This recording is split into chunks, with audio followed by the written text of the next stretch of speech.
बिस्मिल्लाहिर्रहमानिर्रहीम। नाज़रीन किराम अस्सलामु अलैकुम वरहमतुल्लाहि वबरकातुहू।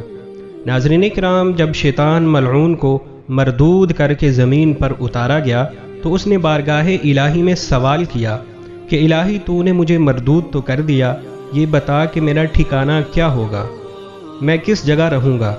अल्लाह पाक ने इरशाद फरमाया, हमाम और गुसल खाने तेरा घर होंगे, वहीं तो रहेगा। इसीलिए फरमाया कि जब भी बाथरूम में जाएं तो दुआ पढ़ कर जाएं और सर ढक कर जाएं। फिर सवाल किया कि मेरे बैठने की जगह कौन सी होगी। अल्लाह पाक ने इरशाद फरमाया कि बाज़ार और रास्तों में जमा होने वाले मजमे तुम्हारी मजलिस यानी बैठने की जगह होंगी।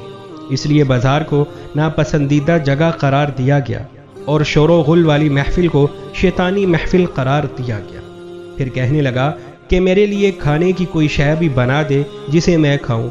अल्लाह पाक ने इरशाद फरमाया कि हर वो खाना जिस पर बिस्मिल्लाहिर्रहमानिर्रहीम न पढ़ी गई हो वो तेरा खाना होगा।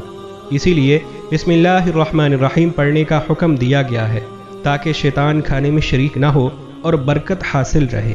फिर कहने लगा कि इलाही मेरे लिए कोई मशरूब भी बना दे।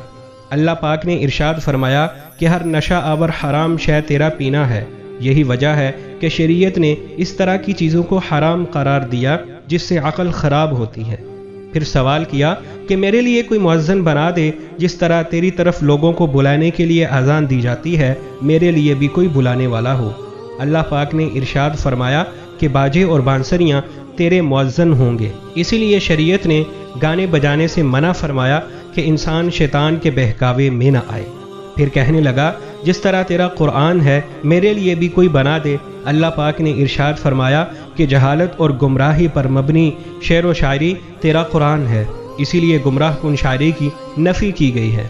फिर कहने लगा कि मेरे लिए कोई किताब भी होनी चाहिए। अल्लाह पाक ने इरशाद फरमाया कि वश्म करना यानी नक्श खोदना तेरी किताब है।